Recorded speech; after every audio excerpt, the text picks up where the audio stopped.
I'm going to talk about mastery. Some of the stories I have that I'm pretty proud of when it comes down to the pillar of success. Has to do with my parenting. I'm going to give you some examples. I raised my kids, 2 boys and a girl, and I got some stories of let's call it discipline. My kids were brought up in the 70s and the 80s, late mid-70s. Luke was born in 77. Laura was born in 82. So, give it a few years.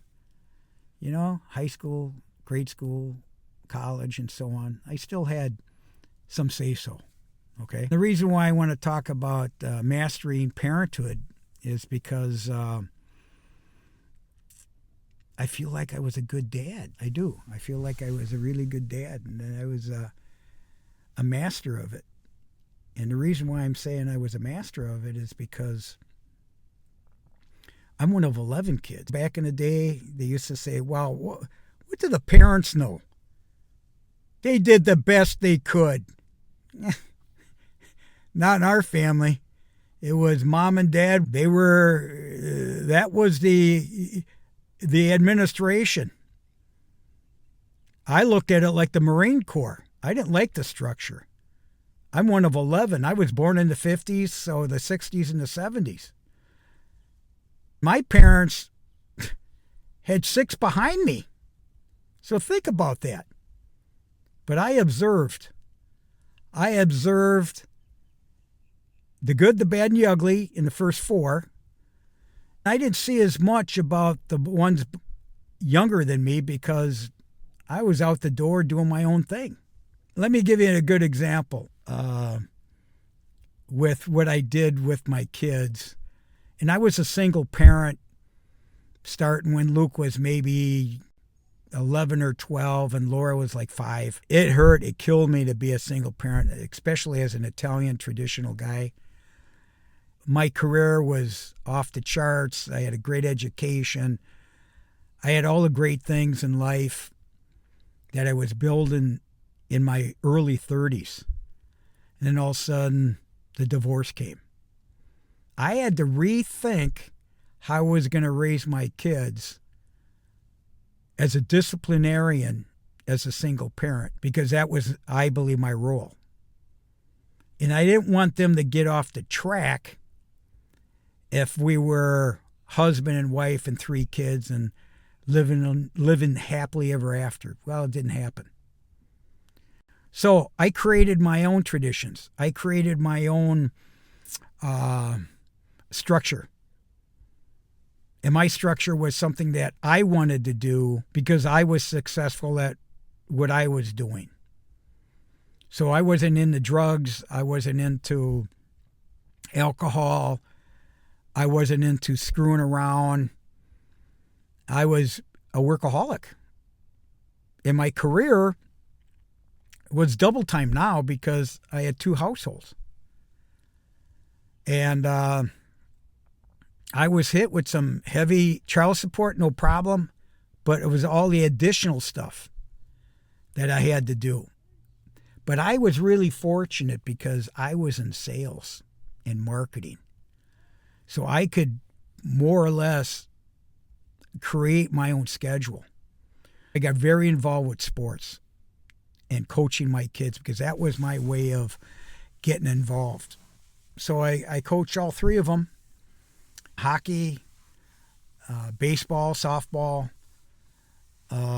soccer, and golf. I brought them involved with golf. I got them involved with a lot of good things because I wanted them to understand how important teamwork was and relationships and friends and respect and kindness.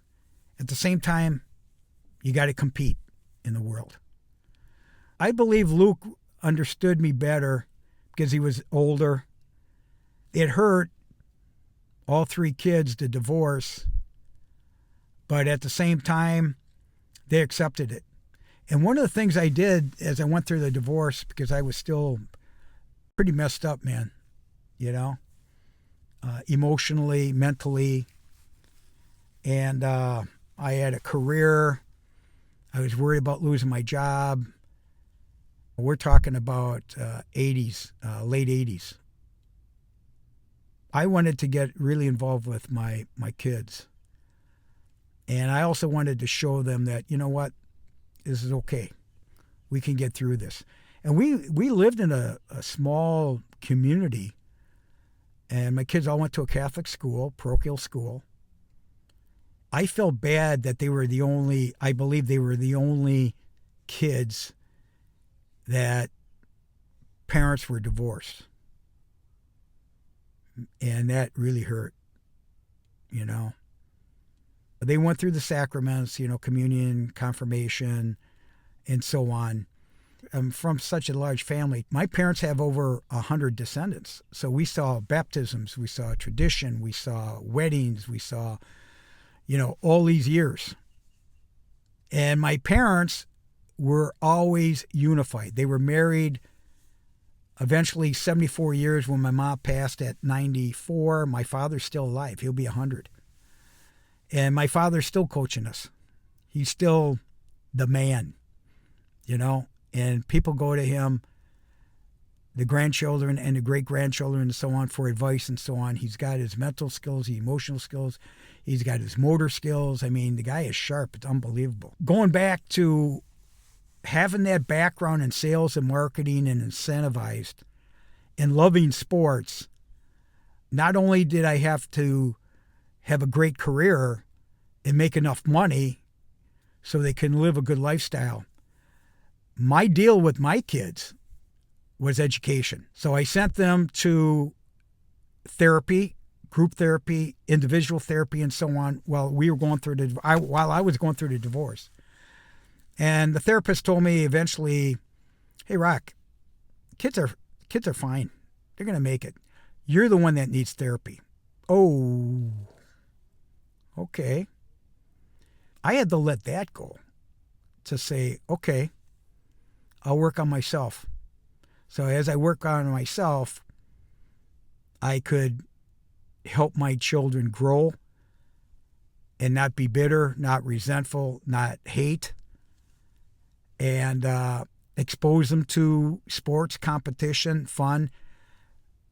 I put them all on an incentive for grades. Why? Because I wasn't a good student, and I knew what held me back in my career. When a career mattered, when it was what school you went to, what grades did you have, and so on. Well, that wasn't as important because I came out of a blue-collar community, and I was the only one that had a college education that went away. And I had to work at it. So what I decided to do with my kids is, besides the therapy, is I'll tell you what. Each one of them I sat down and says, listen, if you get these grades, you take the top classes, you take the classes that you want, but you need to get A's or more, because the GPAs were always 4.0 is high. And then if you take special, more difficult classes, you could get more points. My kids were always at, okay, Dad, that's cool. And it was quarterly, $1,000 per quarter if you hit a 4.0 or above. And I'll put that in your savings account. And when you graduate from high school, you will have access to whatever you earned in merit. So the max at that time was $16,000. You're talking about the 90s. And, colleges were, Luke went to Wisconsin, Dan went to St. Olaf, and Laura eventually went to University of Minnesota in St. Paul. So I sat down with Luke. He's the oldest. I said, Luke, this is what we're going to do. And if you earn it, great. And so in about sophomore year, I could see that, these guys are talented. They're going to go somewhere. They were going for it with the incentive. In a way, they did it a lot easier than I thought because they were naturally smart, intelligent. They had intelligent friends, sports. They were happy kids. And I was happy that they were happy. Around sophomore year, I was going to an industrial psychologist to get my shit together about what I wanted to do in my career as I went through transitions because I bought, sold businesses, and I had to make a few things happen. So I said, you know what, kids? You're going to go see a woman named Mary, and Mary's going to sit down with you and assess your skill set, what she anticipates your future looks like, and possibly even select a career. And that's what they did. You know what's something else? They followed her recommendations, which was certain schools, certain professions, and it worked. It worked. I was so proud of it, especially the boys. They really loved the scorecard. And guess what? I didn't have to get involved. I didn't even see the assessments. They just said, hey, Dad, I'm going to go look at these colleges. This is what my background is. And by the way, their background was nothing like mine, which I was very happy with because they didn't have to come after me and say, Dad, you're controlling me, you're controlling my future. No, they earned their merits. They were happy kids, and they graduated. And I'll tell you, there was some tough love, though. Luke's a good example. I took him out before his open house at his mother's house, had a graduation card. Don't forget, this is my first son. So it was my first experience to sit down with my son and say, okay, Luke, here's your card. And I'm proud of you. Congratulations. You did fantastic. He had selected his college already. He was accepted. He was ready to rock and roll. And I had $15 in this card. And congratulations. Open house. Congratulations, Luke, and so on. And I looked at his face because I wanted to see how he looked at me to say, you know, Dad,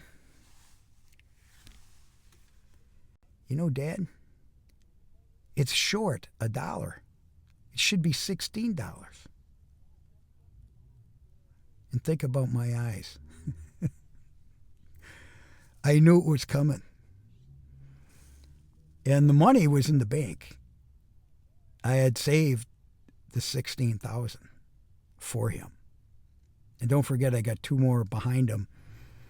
Another 16 times 3, okay? I said to him, I says, Luke, don't you recall? Don't you recall that emergency 12 months ago where you needed an ambulance for all the wrong reasons? And you went to the hospital and out of pocket was $1,000. In my eyes, that was your $1,000. You just lost it. So you're going to get $15,000. And he looked at me, and I think he was shocked. I loved it, though, because he paid the price like a man. He got it. He realized, okay, lesson learned. And I'll be honest with you, Luke had some other issues down the road, and he handled them himself. And I asked him if he needed my help. He said, no, Dad, I got this. I'm telling you, that's just one example of mastering parenthood. No entitlement with my kids. Because I knew working with production engineers, manufacturing facilities, how hard it is to make a living. People that I've worked with, very few had a college education. Very few. My parents taught me a lot, and I never looked at my parents and criticized them for the way they raised us. Now that I'm in my 70s and my kids are all in their 40s, it's a beautiful thing. And now I got grandchildren. And I'll guarantee you, my kids are passing on discipline, respect, kindness, education, doing the right thing, all that to my grandkids. And I'm proud. So when it comes down to mastery could be business, it could be a marriage, it could be raising kids. I'm a master. I'm a master. And I'm going to give you more examples with Luke and Dan down the road. And the reason why I do these, in fact, Luke was talking to me the other day about, Dad, I love these YouTubes because I feel like I need to do that for my kids. That's why I do this YouTube. This is for my grandkids. This is my legacy. YouTube videos, and I'm telling all the stories. I have a book, and I have another book coming out. Most of it's business and me, my memoir, and so on. But you know what? I could write a book of our family and the way we were raised. My approach to raising children at a young age. I always talked about three things. Education, including experiences, okay? Number E2 would be encouragement. I was brought up with fear and threats. Didn't work. It didn't work because we were afraid of our father. I was anyway. I still am. But guess what? I'm my own man. I get it now, Dad. He didn't mean it to be like that, but that's all he knew was go to work, go to work, go to work. And the last is encourage to empower your kids. Empower people as a leader to let them go and fly themselves and learn. It's really hard to do tough love, man. Everybody knows that. But I was really fortunate. I mean, people say, I was blessed. It's a combination of blessing and luck. And everybody knows that luck is earned. You're out there to make things happen. And you work hard, you produce, you open up opportunities and so on. So that's my one story of mastery. And I hope my grandkids listen to this about their dad, Luke, and the cousins and so on. I was really blessed and gifted with 3 great kids. And with my life, I couldn't have done it without all the people that would educate me, encourage me, and empower me, including my parents, including teachers, including coaches, mentors. And I'm still learning. So you'll be hearing more about mastery. But parenting is pretty cool. Pretty cool. You got to stick in there. As they say, never give up. I'd never give up on my kids. I'll talk to you soon. God bless.